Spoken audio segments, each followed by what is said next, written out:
YouTube channel called Plants Love Bugs, where I talk mostly about growing carnivorous plants, but also other plants as well. And here's my greenhouse, and we're going to be doing a greenhouse tour.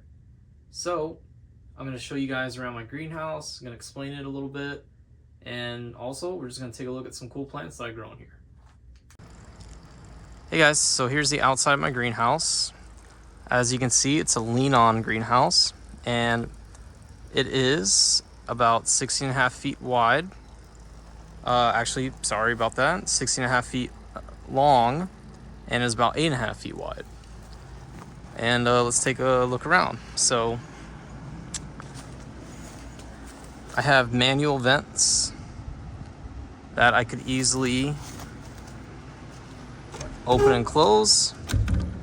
And I have this little latch lock here where it where I can close it, and this is to help keep it warm during the winter. So there's still some gaps, as you can see here, and I actually use door hinges to help it open and close. But anyways, since it's really hot out, I leave these vents open, and I also have a fan running, which you can hear in the background, and I also have a shade cloth. But once we go inside my greenhouse, I'll talk about that a little bit more. So the reason why I have double polycarbonate panels is for debris and hail. And debris, I mean that by flying debris, such as during nasty storms we get occasionally, and hurricanes. Since I live in Central Florida, we occasionally get hurricanes. So I don't want my greenhouse getting blown down, and I would like my greenhouse to stay intact. So it's actually cemented into the ground. So I dug, you see where these main pillars are. I dug about 2 feet down in the ground, and these were originally 10-foot pillars. And I cemented the first foot down, and then the second foot I covered it with soil. So it is a very sturdy greenhouse. It already went through 2 direct hits, hurricanes, 2 direct hurricanes. So definitely been liking how this has been holding up. As you can see here, I have these screws that have a rubber washer around them, and that way it's not metal on polycarbonate contact. I didn't want the polycarbonate to get damaged or bent, so these rubber, let's see if I can zoom in a little bit. These rubber pieces actually helped a lot, so I definitely recommend using these. And I got these from Home Depot, so I can always put a description. Well, I can always put a link in the description of this video.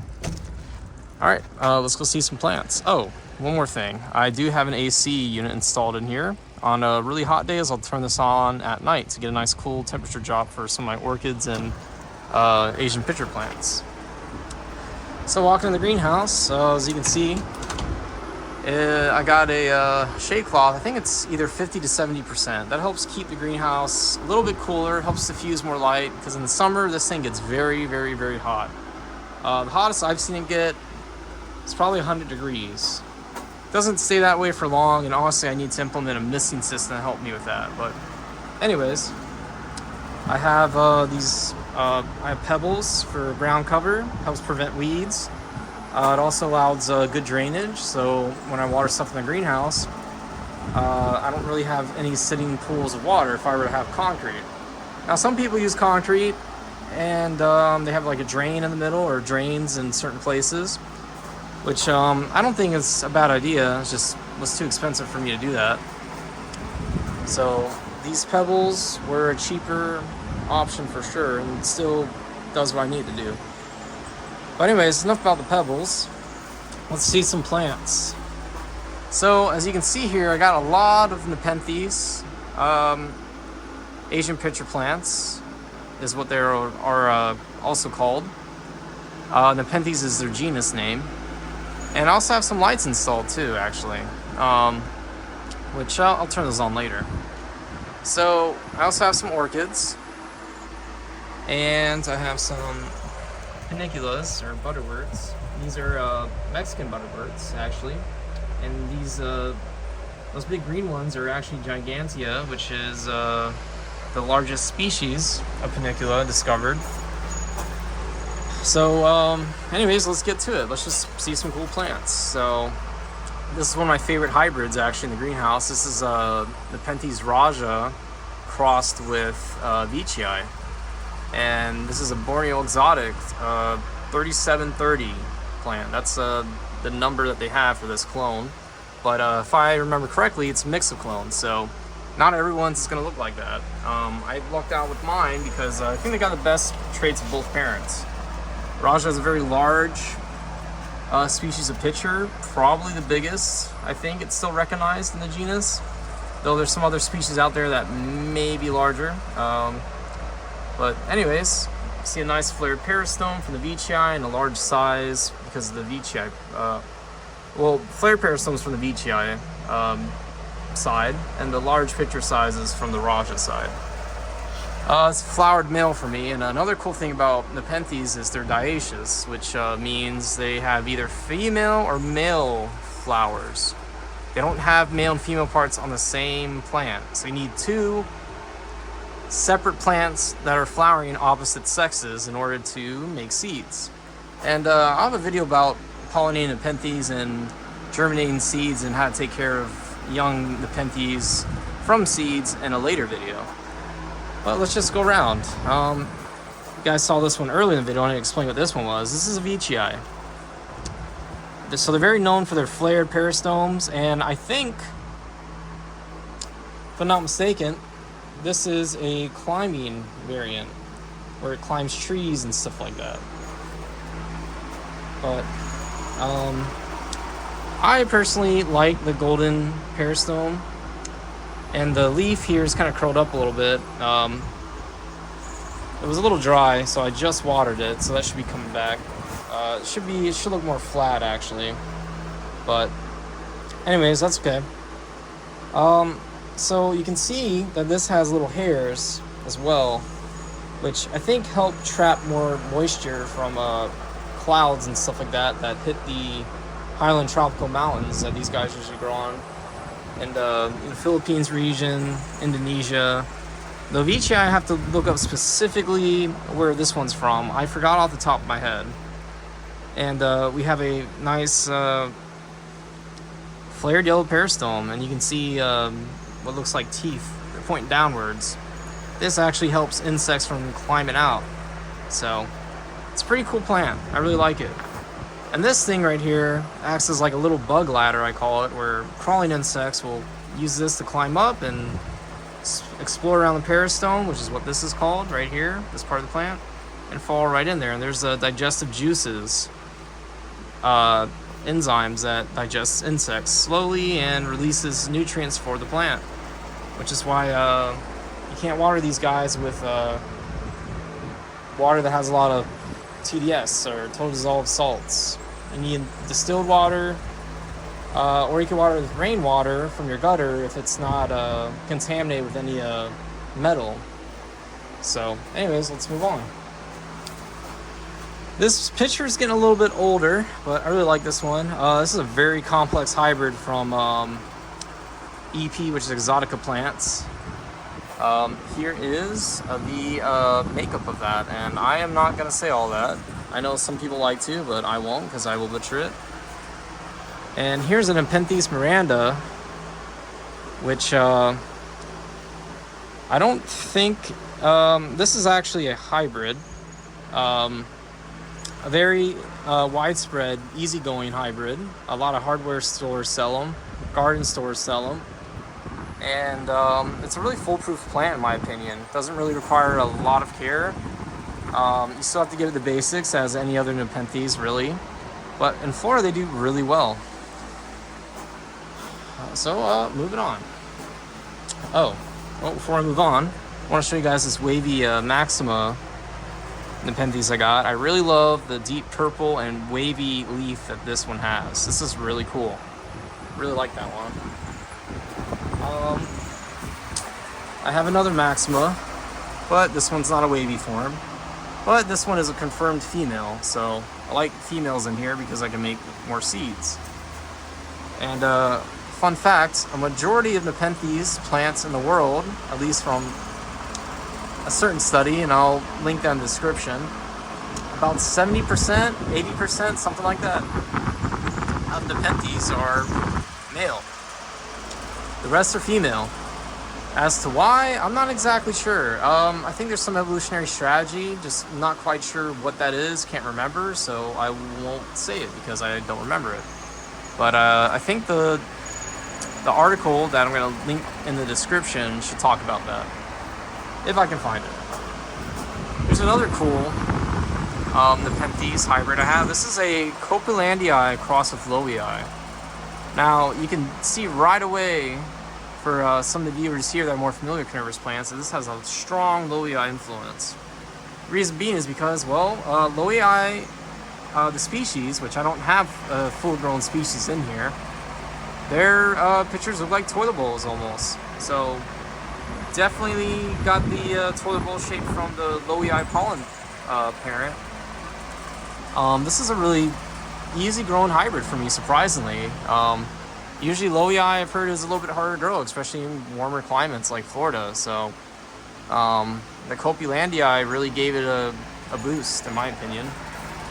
And I have a Phalaenopsis orchid, I can't talk, also known as the moth orchid. This was full of flowers, but it's starting to die back. As you can see, this flower's dying. And it'll flower again next time.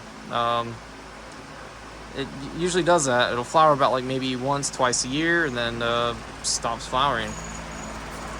Another Phalaenopsis orchid, and well, that's from the same plant. That one's dying. The flower at least. And I have some other pictures that are viney, but I don't really have good pictures on this one. That's a Truncata, which is one of my favorite species of Nepenthes, but I don't really have any good pictures going on that right now. So let's take a look at some others. So here are my Nepenthes mirabilis crossed with bicolorata pitcher plants. And I originally got these as seeds from a fellow grower out in Ocala. His name is Manny Herrera.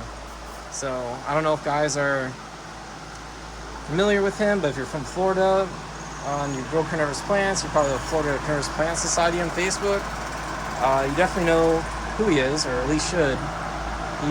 He's always making a lot of cool lowland hybrids. And as you can see, these are huge. These are probably about 3 years old. And look how big these leaves are. They're about as long as my arm, my forearm, some of them. So I wish, let's see, you know what? Let's see if there's any cool pictures on here. There might be. I think I found one. Well, never mind. That one's dying. Well, usually this one has some really cool pictures on it, but I cannot seem to find them right now. But that's all right. But yeah, notice how tall this is getting. That's maybe a good, like, 4 feet tall, at least. It's on a it's in a really big pot. I don't think that's a gallon pot. I think that's much larger than a gallon pot. My carnivorous bromeliad from the Tepu Mountains in Venezuela, if I'm not mistaken. That is a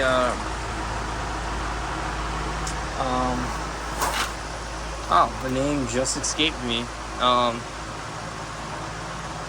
I know the species is Reducta, and the genus name starts with a B. So I'll have to also link down in the description. Totally forgot about that one. And there's some more.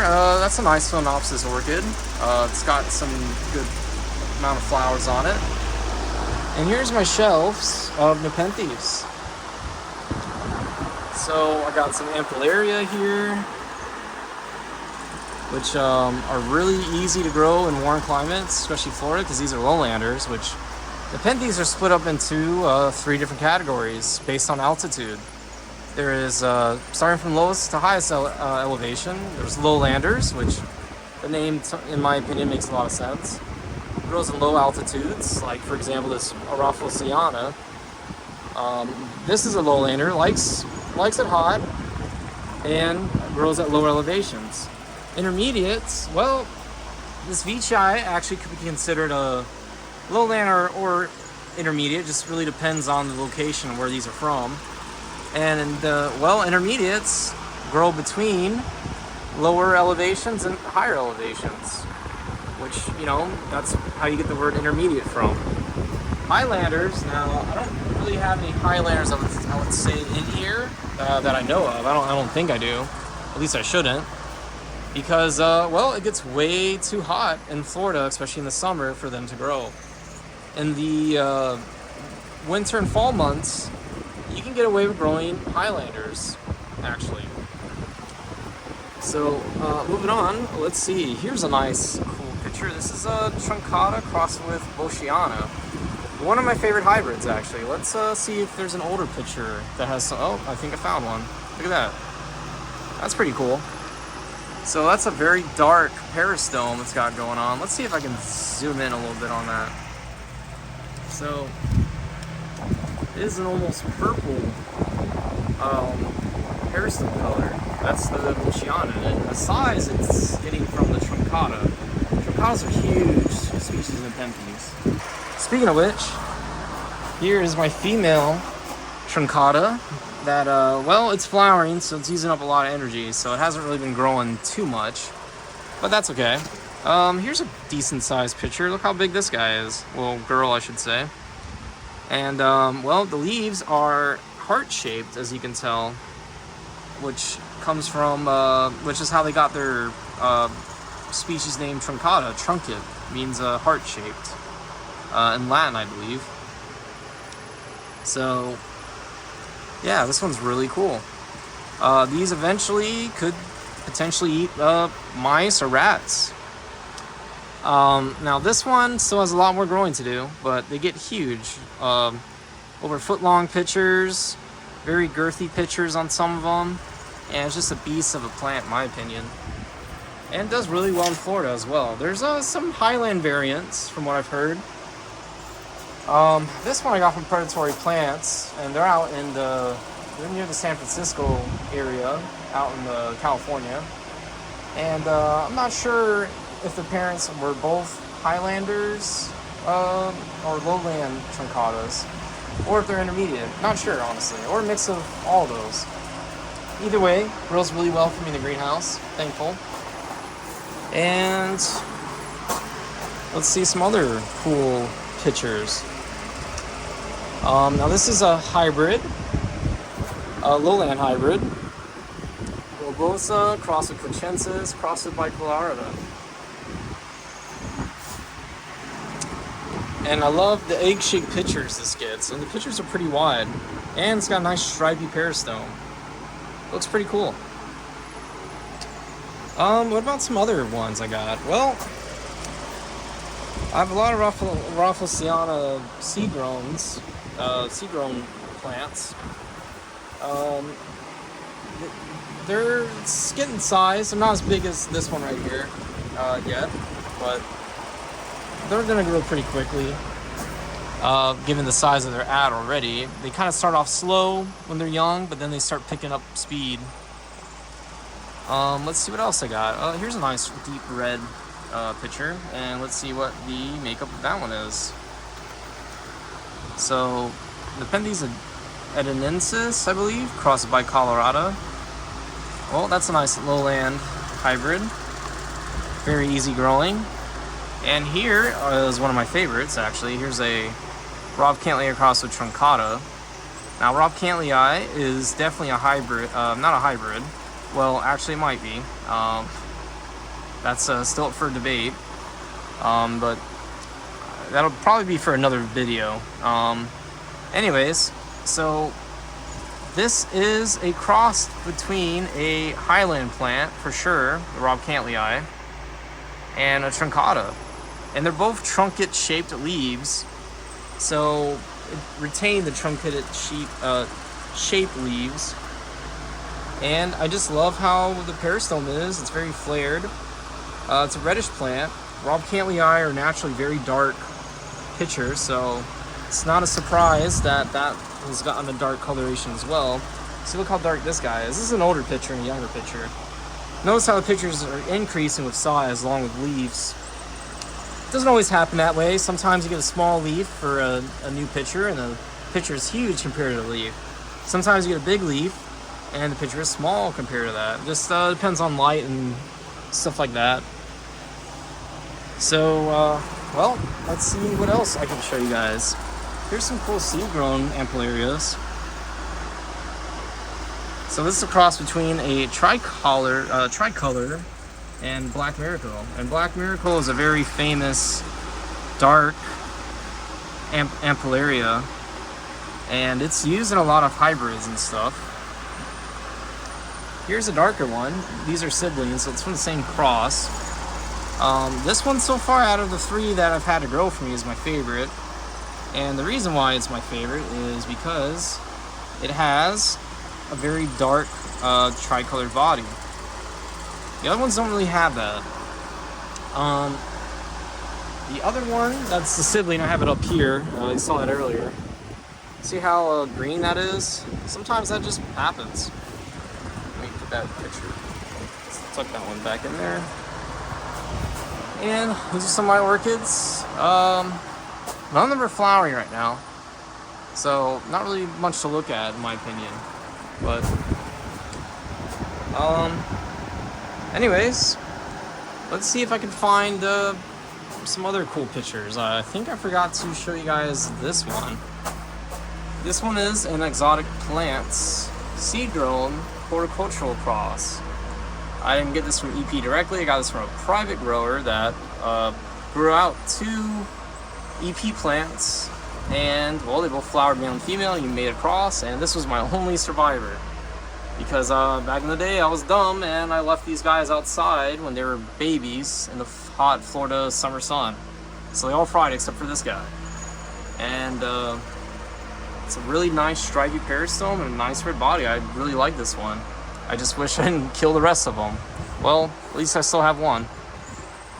And here is the makeup of that plant. So you see it's a very Veitchii heavy influenced type hybrid, which you can see from the peristome. It's very stripy, and it's got a very nice flared peristome too.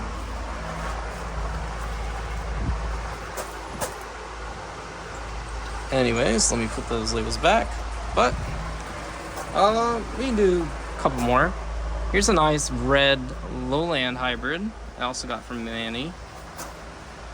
I'm actually gonna have to give him a cutting of this one. Yeah, this one is Nepenthes globosa cross mirabilis triang bizarre cross Ampellaria red, which I can definitely see the Ampellaria influence. Looks a lot like it. I can also see the globosa because it's squat, and they're usually red as well. So it's a really nice hybrid. Grows very easily in Florida. Likes the heat. Doesn't really give me a fuss. Over here we have a very prolific species called Nepenthes alata, and this guy or girl, don't know the sex of this one yet, grows like crazy. And this one's using a very common hybrid, Nepenthes ventrata, which is about the same difficulty as Nepenthes miranda, and the difficulty for those two are extremely easy. They're very nice beginner Nepenthes. And this one is too, actually. Let's see if I can get here's a little bit of color. They usually get like a bit of red on them. And it's just a very prolific pitcher plant. It just produces pitchers like crazy. It doesn't really need a lot of care. Basically just water it and just let it do its thing. And well guys, I do want to show you guys one more. It doesn't have really any good pictures right now, but this is one of my favorite species, Nepenthes clippiata. There we go. And it's the clone U. So this one's a male. I just love the shape of these leaves. Very unique. And the pitchers actually form not at the ends of the pitchers like most species do, but towards the center-ish of the leaf. See that? And just for direct comparison, look at this guy. You see how the tendril, which is the part that connects the pitcher to the leaf, is directly coming off of the edge of the leaf. This one does not. So I just think it's very unique. And these guys are extremely endangered. There's only a handful of individual mature plants at this one mountain site that they're from. There's a very cool documentary that Stuart McPherson made. He went on an expedition out there and was surveying some of these surviving these species out there, or individuals, I should say. And I don't know. I don't think it looks good. They're very heavily poached. I really hope that these guys can make a comeback. A lot of people in the U.S., Europe, they have horticulturally produced seeds from these guys. They've had male and female flowering plants. It's still very rare, still very high in demand as well. I just hope they can preserve them so they don't go extinct in the wild, but you can't just introduce plants on a site. There has to be special factors to do that. So I'm not super well versed in that, but I know you just can't grow out some seeds and just go up on that mountain and plant them. Plus, that mountain is kind of hard to hike up. You definitely need experienced guides, like local guides, and there's very inaccessible parts, which you'd think would stop poachers, but it does not. So always buy ethically sourced Nepenthes, guys. If you guys see Nepenthes seeds off of eBay and they look to poach, just assume they are poached. Don't buy them. And I have some vanilla growing. And this vanilla actually is flowered for me, as you can see back there. You gotta hand pollinate these guys because the bee that is native to Mexico, which is where the vanilla vine is native to, does not exist in Florida because it's only native to Mexico. So you gotta hand pollinate them if you want vanilla. So I might do a video on that. That would be cool, I think. And well, anyways, guys, that's pretty much it. Hope you guys liked it. This is just a little tour, and I explained some of my plants that I have in there. Not all of them. Not all of them are pitching, I should say. But I thought you guys would like it. And let me just turn on the lights real quick. So these are lights I have, and they're not really for. It's not really for supplemental lighting. Honestly, it's more just to help me work in the greenhouse at night. But they can be used for supplemental lighting. We have a stretch of long, cloudy days like we had last winter. I did turn on these lights. So, and these are LED lights, and they're grow lights, so they do provide supplemental lighting for them. But I don't really think it's necessary. Especially in the summer, we get a lot more sunlight during the day, and I don't really think it's a huge issue. So anyways, guys, if you guys got questions, comments, anything like that, let me know. If you guys want me to talk about a certain subject or talk about a certain plant that you guys are interested in, just let me know. Drop the questions in the comments. And, well, have a good rest of your day or night, guys, and happy growing.